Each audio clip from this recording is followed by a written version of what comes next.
Hello, હું છું તમારો નર્સિંગ ટ્યુટર. આજે આપણે જાણીશું ફેશિયલ બોન્સ વિશે. ફેશિયલ બોન્સ કયા છે હું તમને સમજાવું કે આગલા વિડીયોમાં આપણે જોયા હતા કે ભાઈ સ્કલના બે પાર્ટ પડે છે. એમાં મેં ફર્સ્ટ ક્રેનિયમ બોન્સ મેં તમને સમજાયા હતા. હવે આ છે ફેશિયલ બોન્સ. ફેશિયલ બોન્સ વિશે આપણે આગળ જાણીશું.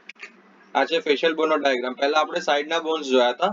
હવે આ વિડીયોમાં આપણે ફેસના એટલે આગળના મોઢાના બોન્સ વિશે જોઈશું. જોઈએ. પહેલા આવે છે નઝલ. નઝલ આવે છે એ બે આવે છે. આ વિડીયોમાં તમે જોઈ શકો છો અહીંયા નઝલ એટલે કે આ બંને ભાગ જે છે એ નઝલમાં ગણાય. પછી આવે છે લાક્રિમલ. લેક્રિમલ એ સાઈડનો ભાગ જ્યાં ચશ્માની પેલી આપણે શેપ મૂકવાની આવે ને એ ત્યાં હોય. પછી આવે છે ઇન્ફિરિયર નસલ કોન્ચા. ઇન્ફિરિયર નસલ કોન્ચા એટલે કે નાકની ઉપરનો ભાગ, નાકની સાઈડનો ભાગ જે પોપચા કહેવાય ને નાકના સાઈડના એ. પછી આવે છે મેન્ડિબલ. મેન્ડિબલ એ પૂરું એક જ હાડકું છે જે આપણે જો કહેવાય ને ઇંગ્લિશમાં એ વાળું હાડકું. પછી આવે છે પેલાટિન. પેલાટિન એ બી બે આવે છે જે નાકની ઇનર સાઈડ પર આવેલા છે એ. પછી આવે છે ઝાયગોમેટિક. ઝાયગોમેટિક એ સાઈડના આપણા ચીક્સ કહીએ ને એ વાળા એ પણ બે આવે છે. પછી આવે છે વોમર.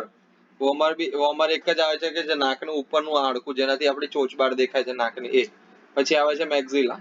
મેક્ઝિલા એટલે આપણા સાઈડના ઉપરના હોઠ નહીં આજુબાજુનો પોર્શન જ્યાં જેન્ટ્સને મૂછો આવે છે એ વાળો પોર્શન. ખબર પડી ગઈ?